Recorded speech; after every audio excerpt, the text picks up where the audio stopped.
Assalamualaikum warahmatullahi wabarakatuh. Saya Astini dengan NIM J1A019014. Baiklah, pada tugas kelima riset operasi kali ini saya akan melanjutkan pembahasan metode simplex dari video sebelumnya.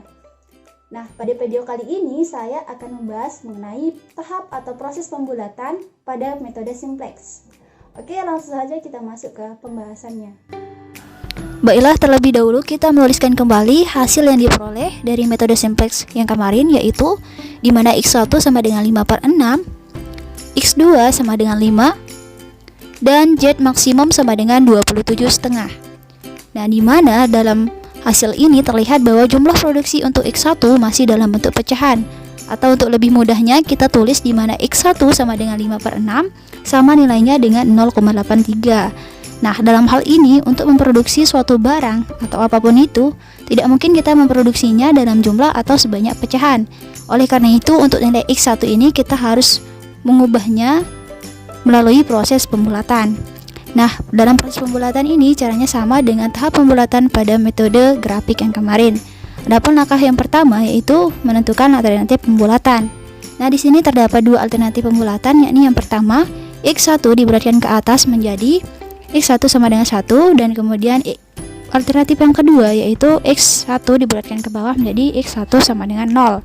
Sedangkan untuk nilai X2 nya yaitu tetap X2 sama dengan 5 karena ini sudah merupakan nilai pembulatan. Nah, langkah selanjutnya kita dapat melakukan pengujian pembulatan, di mana dalam melakukan pengujian pembulatan harus memenuhi persyaratan, yaitu tidak melanggar batasan atau kendala yang ada. Di mana batasan atau constraint-nya ini ada 3, yaitu yang pertama 2x1 lebih kecil sama dengan 8, yang kedua 3x2 lebih kecil sama dengan 15, kemudian yang ketiga 6x1 ditambah 5x2 lebih kecil sama dengan 30. Nah, jika alternatif pembulatan tersebut tidak memenuhi salah satu persyaratan kendala yang ada, maka pembulatan tersebut tidak dapat digunakan. Oke, selanjutnya kita dapat melakukan pengujian pembulatan untuk alternatif yang pertama, yakni X1 sama dengan 1 dan X2 sama dengan 5. Kemudian nilai X-nya ini kita masukkan ke dalam nilai batasan atau kendala yang ada. Pada batasan yang pertama yaitu 2x1 lebih kecil sama dengan 8, kita substitusikan nilai X1 menjadi 2 kali 1 lebih kecil sama dengan 8. Sehingga diperoleh 2 lebih kecil sama dengan 8. Nah, untuk hasil yang ini tidak melanggar batasan yang ada. Jadi dapat dikatakan pengujian pada batasan yang pertama ini memenuhi persyaratan.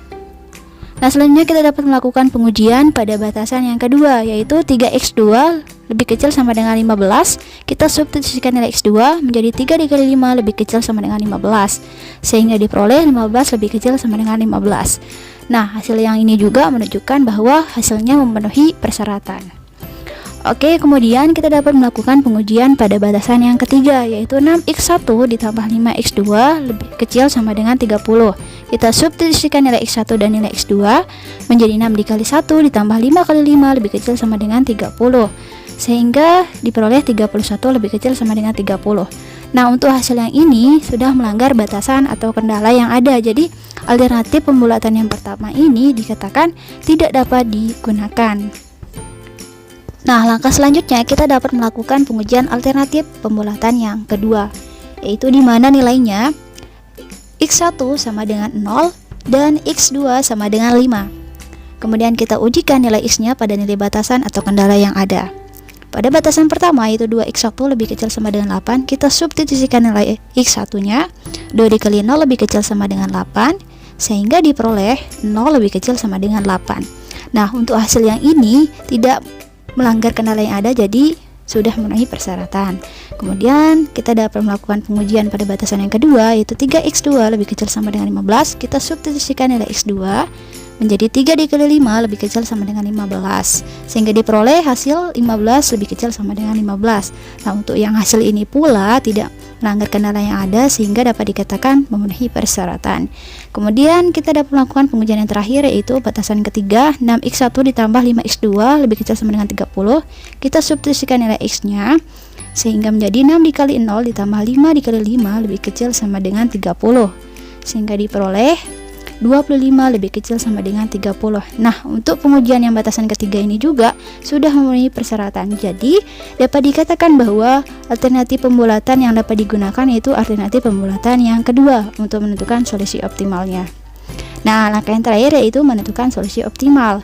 Yakni dapat dilakukan dengan cara memasukkan atau mensubstitusikan nilai alternatif pembulatan tersebut yang sudah memenuhi persyaratan tadi ke dalam fungsi tujuan, yaitu Z sama dengan 3x1 ditambah 5x2, dimana kita ketahui untuk nilai x1 yang memenuhi persyaratan tadi yaitu bernilai 0 dan x2 nya bernilai 5. Kita substitusikan nilai x nya menjadi 3 dikali 0 ditambah 5 kali 5 sehingga diperoleh hasil yaitu 25.